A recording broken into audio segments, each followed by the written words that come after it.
Hello there.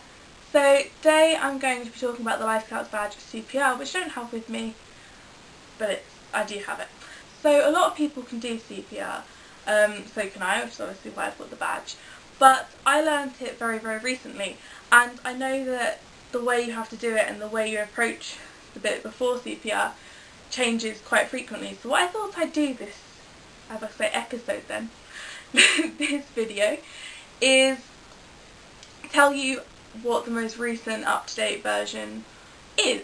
So this is my May 2013 CPR lesson video thing. I don't know, I need a better title than that.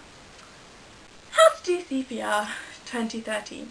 So obviously to do the recovery position CPR, all of that, I'm going to need an assistant because I can't do it all myself. That's going to be quite difficult.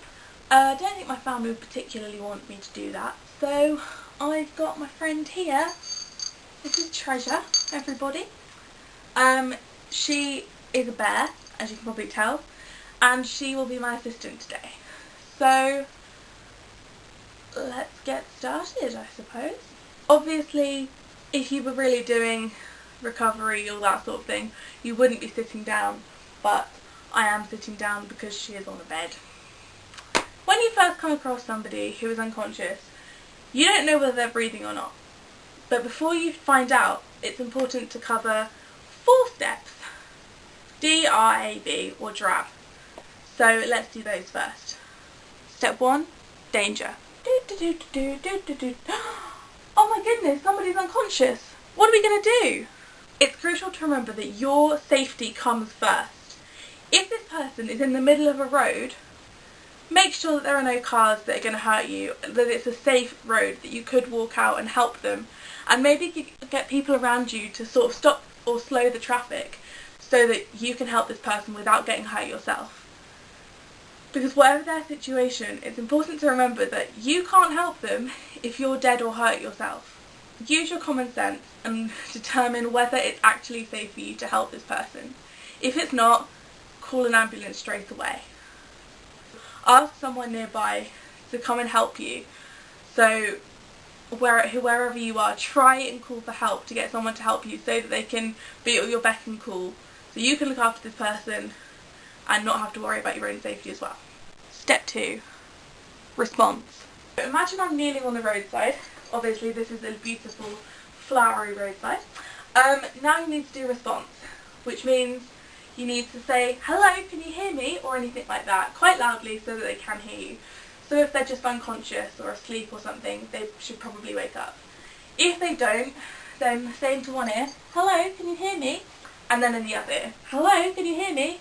Obviously if they don't answer. You might have to say it in both because they might be deaf in one ear and therefore saying it in one ear isn't going to help them. If they don't respond after that, then you need to pinch the earlobe quite sharp, so the earlobe, or the back of their hand, which is there, quite sharply, because if someone's unconscious because they're drunk or just asleep or whatever, that should wake them up. If it doesn't, then it's time to move on to the next step. Step 3, airways. It's important when somebody is unconscious to make sure they can breathe. So before you check to see if they are breathing, it's important to clear the airways by putting 2 fingers under the chin and pushing up.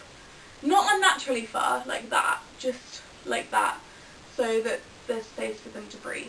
So push it back slightly. And now it's time for step 4, breathing. The way for you to see if they're breathing or not is to put your ear to their mouth and listen to their breath, and hopefully you should get breath on the side of your face, and also to watch their chest rise and fall.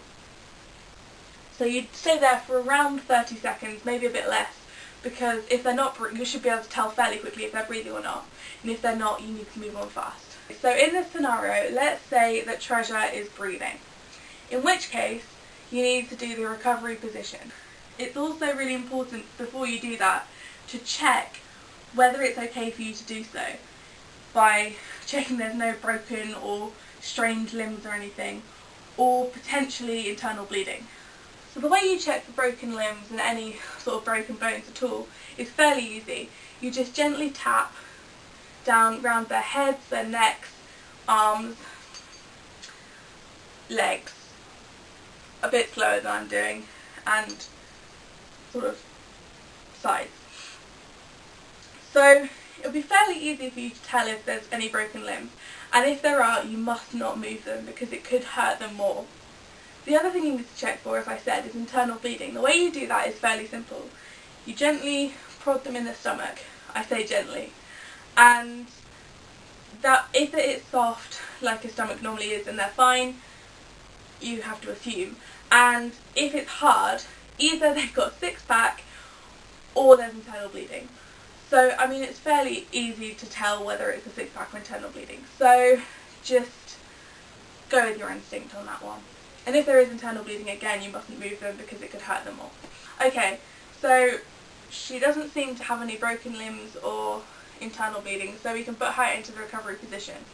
Now, Treasure herself hasn't got any joints, so I can't do it with her, but I'll show you the basics. You put the arm across to the opposite shoulder, put the knee up, imagine that's the knee up, and roll them over gently so their knee's still on their foot's on their knee, and then put their foot over, so they're like that. So you put the arm across to the other shoulder, put the knee up, and then roll them, and then put their foot across, or vice versa the other way. You follow my drift. Okay, this time it's a slightly worse option.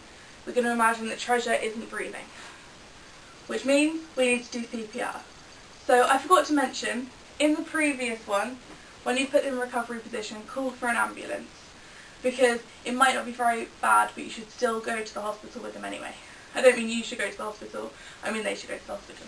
So at this point, if somebody is not breathing, then you need to get the person you're with to call for an ambulance, or in the worst case scenario, if you're on your own, call for an ambulance at this point, and try and get through the information as quickly as possible so you can get to CPR. Okay, what you do is put your hands out and intertwine your fingers, so the heel of your hand is the base for your pulsing. At this point you need to imagine, ha, ha, ha, ha, staying alive, because that's the speed that you want to be pulsing at on their hearts. And you need to go about 6 centimetres deep. You need to do 30 pulses on the heart, going about 6 centimetres deep, and then 2 mouth-to-mouth breaths, which is 2 of those, so that you should notice it in their chest going out, and you need to watch for that.